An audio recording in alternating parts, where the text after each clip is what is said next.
Would you like to buy a bridge? The Brooklyn Bridge. It'll help you get from your laptop to your desktop and back again.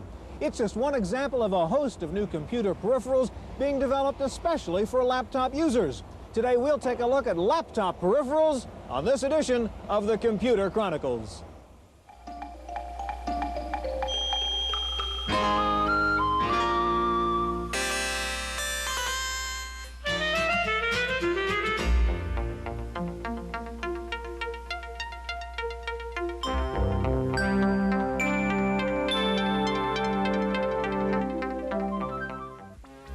The Computer Chronicles is made possible in part by CompuServe, featuring an online reference library, Wall Street reports, at-home shopping, airline reservations, games, and hundreds of other services. CompuServe, helping people get the most from computers. Additional funding is provided by McGraw-Hill, publishers of Byte. Byte's detailed technical articles on new hardware, software, and languages cover developments in computer technology worldwide.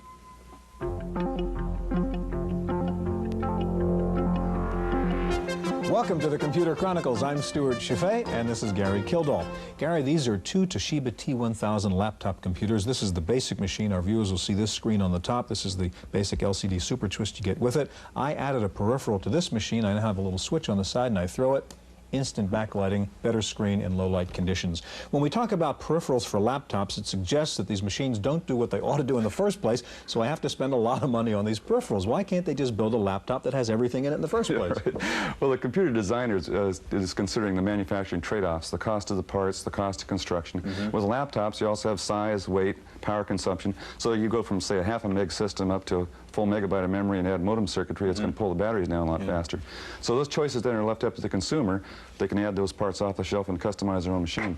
Gary, today we'll take a look at some of the most important peripherals for laptop users. We'll see devices that add memory, devices that add battery power. We'll take a look at devices that let your laptop communicate with other computers, and we'll take a look at some battery-operated printers that you can carry around with your laptop. Now, one problem every laptop user has is sharing files between the laptop and a desktop. We're going to start with a profile of one user who solves that problem using a program called LapLink.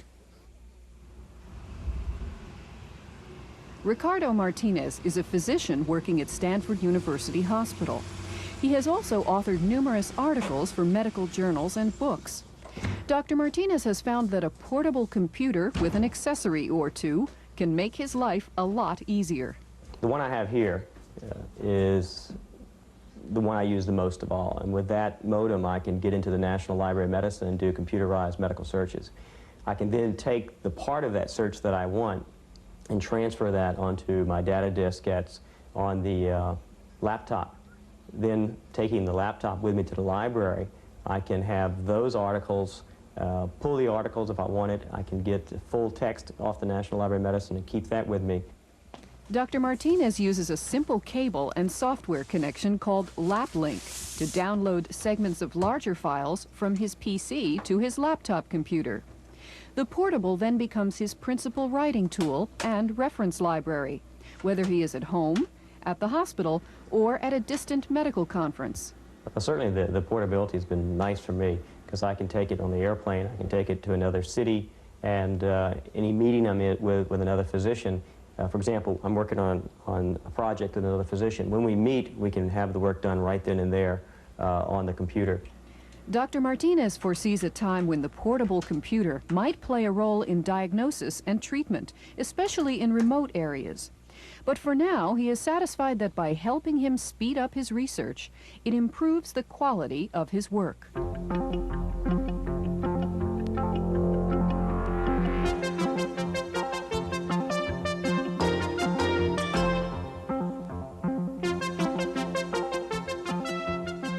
Joining us in the studio now is Mark Epley, president of Traveling Software, a company which specializes in laptop peripherals. Next to Mark is Keith Comer of Toshiba, known to many laptop users around the country as their private online laptop techie. Gary. Mark, these displays are looking real good on the portables now, and you can buy it with a hard disk, right? Right. Are these desktop machines, are they dinosaurs now, like the old computer rooms full of computer equipment? Oh, I don't think so. I think you see an evolution going on in the marketplace, and I think what we see happening is our laptop computers are becoming the personal computer, a la a small form factor desktop alternative. You have 386, 286 processors and higher res displays and hard disks, and that's so where, you that's think where it's still we're headed. complementary then anyway? Yes.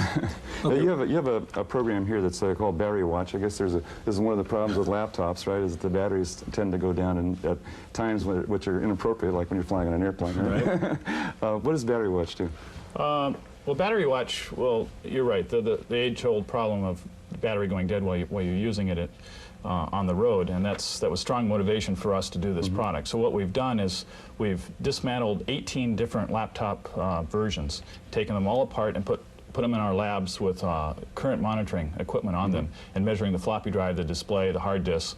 And what we've come up with is very accurate calculations in real time. It's living in the background, 15K of code that's constantly monitoring what's going on in the machine.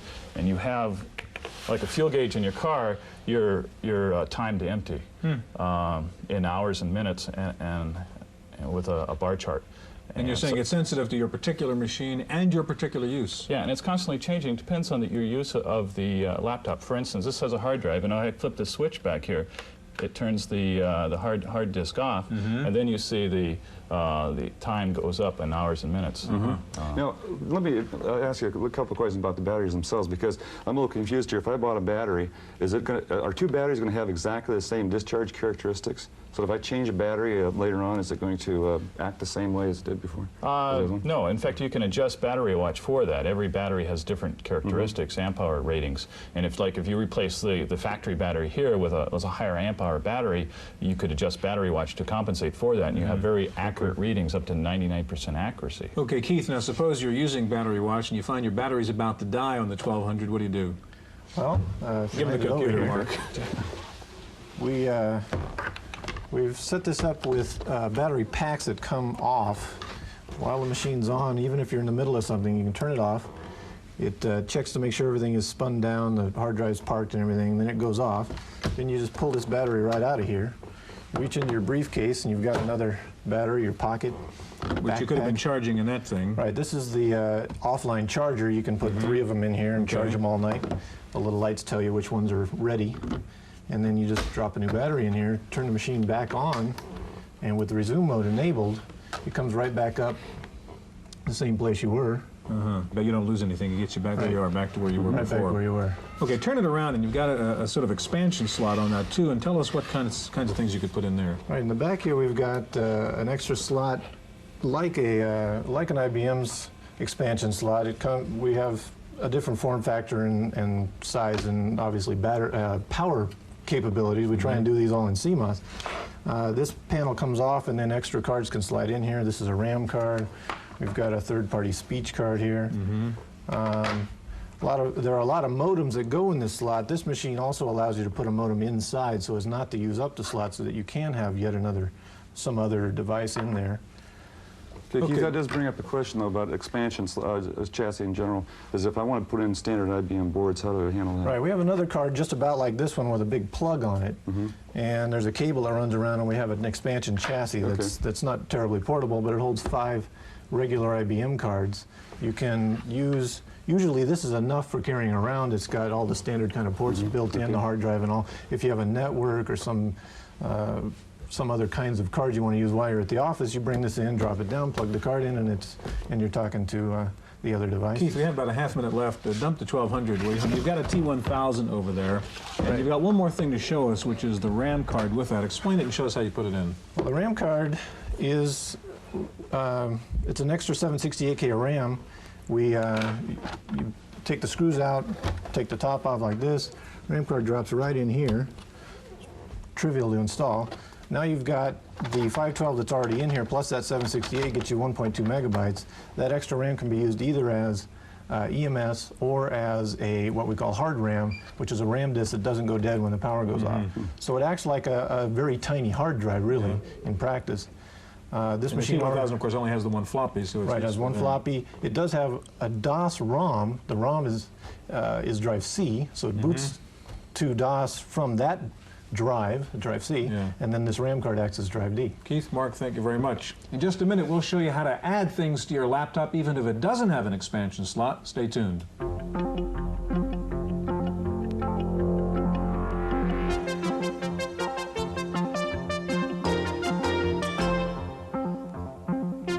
Joining us in the studio now is Chuck Weston. He's editor of Portable Computer Review, a magazine for laptop users. And back with us again, Mark Epley of Traveling Software.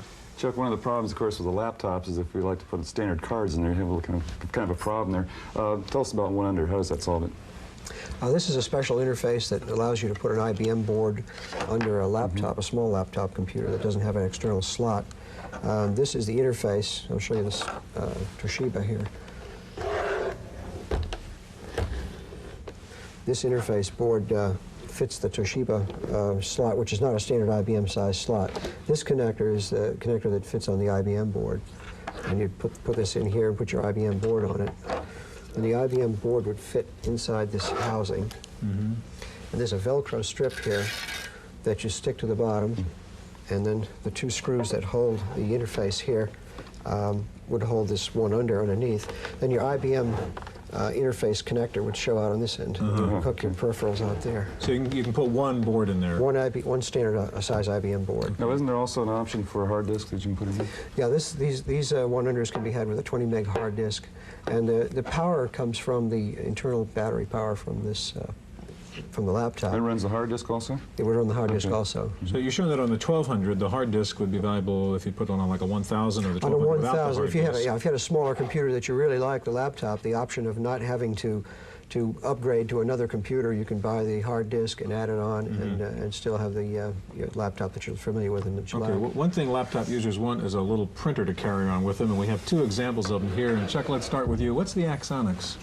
This is a portable printer. This comes in two varieties. This one is not the battery powered, and this has an external power source. It has either on the back, it has a connector, a Centronics connector, or the standard 25-pin connector that you can use a standard 25-pin cable on. This is a ribbon-driven. So that's a regular ribbon printer. Yeah, ribbon dot matrix printer. And it's very light and small. It fits in a briefcase, and it'll do the job on the road. If you have to have battery power, the battery-powered version will get the job done, but not many people. What does it sell for approximately? About $500. Okay, now the Diconics is a really little one, Mark, and you sell that one, I think. Tell us about Yeah, we sell that. this in our catalog. It weighs, with batteries, 3.75 pounds, and it prints on plain paper. It uses inkjet technology, the same that the Hewlett-Packard ThinkJet. In fact, it uses the exact same cartridges, which are readily available, and it's very, very nice output. What about the power? Where's the power source on that? The power is in rechargeable C batteries here. And you get about 50 pages per charge, so you get a real good output for your charge. So this kind of device will have a whole airplane full of people printing at it. Yeah, because it's very quiet too. Well, that's what's nice, right? If you're on the airplane, at least it doesn't clatter like an press print. Yeah. What's the other little box you have there? Now this is a brand new product in our catalog. It's a fax. It's a portable fax, and it weighs less than a pound, and it connects by a serial cable into a laptop computer. And you can transmit fax to any Group 3 fax, which is a standard worldwide. So you can sit in your laptop computer in a hotel room and transmit an image of your letterhead, just like you dropped a letter in So you wouldn't in a have a fax scanner attached necessarily, but no, you would do You're that. faxing out of the memory of your computer to Yeah, a you real would, fax you would do machine. that in your office. You'd scan in like I've done. I've scanned in my letterhead and my signature. I have two files, a letterhead and signature file. And I use WordStar, and I write my letter and insert the letterhead and signature file, sandwich in between what I've written in WordStar, and I fax it out here, and it comes out at the destination just like It looks like you would scan a piece of now, paper. is this only outgoing? It will receive. It will receive, and you can view a fax on your display. It doesn't have the obviously with this size. You don't get the it hard doesn't- copy. Yeah, you don't get the hard copy, but you could print it out with a printer. Portable printer. So there you go. As you were saying, Gary, what do you need a desktop for? You got everything you need That's right. here, just about. Okay, we're going to be back in just a minute. We're going to look at modems next. Now, if you had your ideal modem, what would it have in it? Probably a tiny cellular phone, so you wouldn't have to go around looking for a phone jack. There actually is such a product. Wendy Woods has a report. Whether a customer has a problem with an IBM typewriter or an IBM mainframe, the distress call starts here. IBM Service, this is Doug. May I help you? This customer service representative is part of a sophisticated dispatch network maintained on powerful mainframes. The communication center's computers can keep track of a customer's history, the parts inventory, and most importantly, can locate the closest, most qualified engineer to answer the call. That person is located on what's probably the world's most sophisticated pager, a portable terminal which displays details of the assignment and allows the engineer to carry on a two-way dialogue for more information. The transmission is sent back and forth across high-frequency radio waves. In other words, the engineer can virtually access all the information in here on here. It has been the most universally well-accepted tool that we ever gave any of our customer engineers. If you stop one in the street and ask them what is the one tool that he could not do without, he'll tell you his DCS portable terminal. Don't expect to see this system available to the public anytime soon. IBM has no plans to sell the technology that makes all this work. The bottom line is that this system is just too valuable to share. In San Francisco for the Computer Chronicles, I'm Wendy Woods.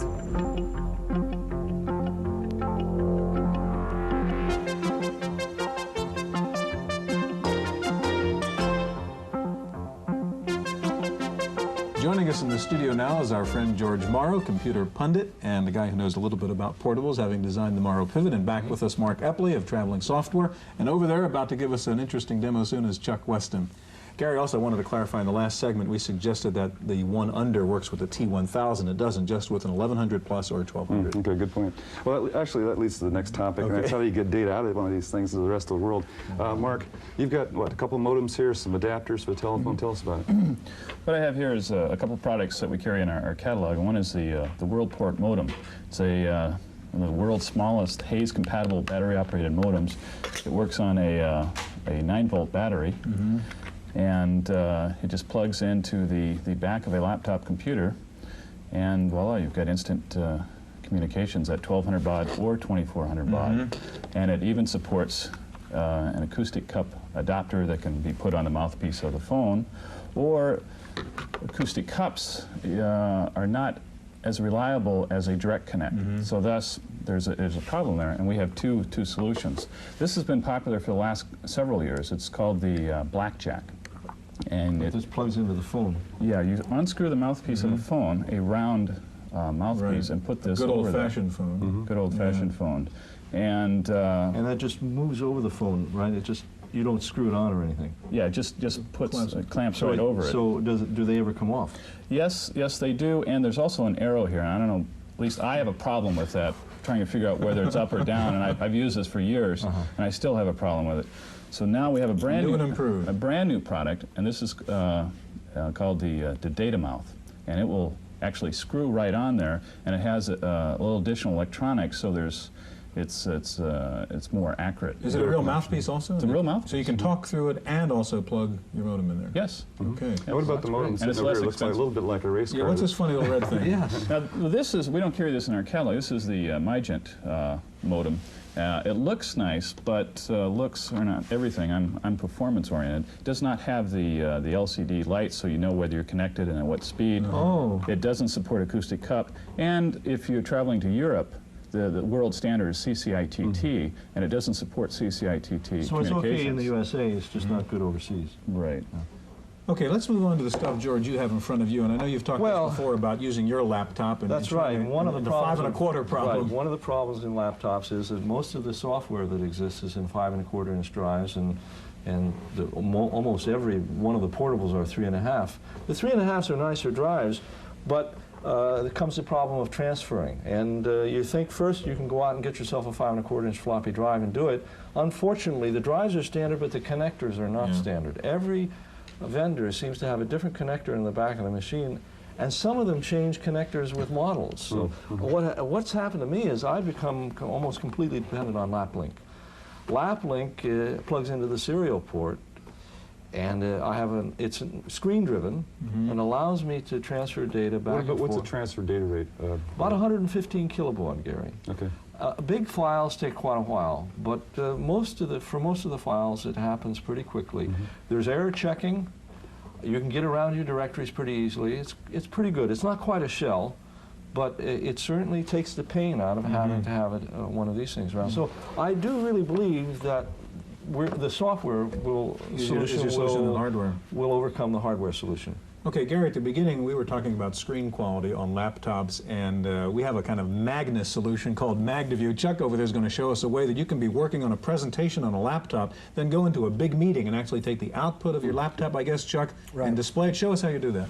Well, this is the MagnaView. This is basically the same technology as your LCD screen, except that it's transparent, and it replaces the LCD screen on your computer. And this is just the pattern. There's no information being transferred here now. Could you bring the lights down just a little bit? And I'm going to transfer the graph that's sitting here on my computer, redirect it to this as if it were an external monitor, and that will be projected through the overhead projector onto the screen, thusly. It's a great marketing tool. Okay, so that's a graph that's on your laptop right now. This graph is on my laptop, and as soon as I have redirected the output to this as if it were an external monitor, it appears on the overhead. Stuart, I've used one of those, something like it. And Great presentation tool. I've given talks where all of my slides are on the computer. I just put this on the overhead and away I go. I can't tell you how efficient it is when you're traveling and having to do presentations. So what about the resolution, though? That's what the resolution is as good as the CGA. Yeah, okay. So it's not the quality of the slide. Newer ones are coming out EGA. It isn't the quality of the slide. But the amazing thing is you can fix a slide right before the presentation. That's right. You avoid that hard copy problem and the whole mechanical problem of creating the slide or the transparency. It's done more toward making a presentation very productive and very easy to tailor to different audiences than anything I've seen, Gary. Chuck, what's the name of that again? It's called? This is called a MagnaView, Duquesne MagnaView. Any idea what it costs for something like that? Oh, they run between $1,000 and $1,500. $1,000 and $1,500, yeah. There is an EGA version in the works, too, later this year. Yeah, there's about 4 different versions, Stuart. Kodak makes one they call Slideshow, and there's 2 or 3 others. There's several Japanese versions. George, Chuck, Mark, thank you very much. That's our look at laptop peripherals. Hope we'll see you here again next week on the Computer Chronicles.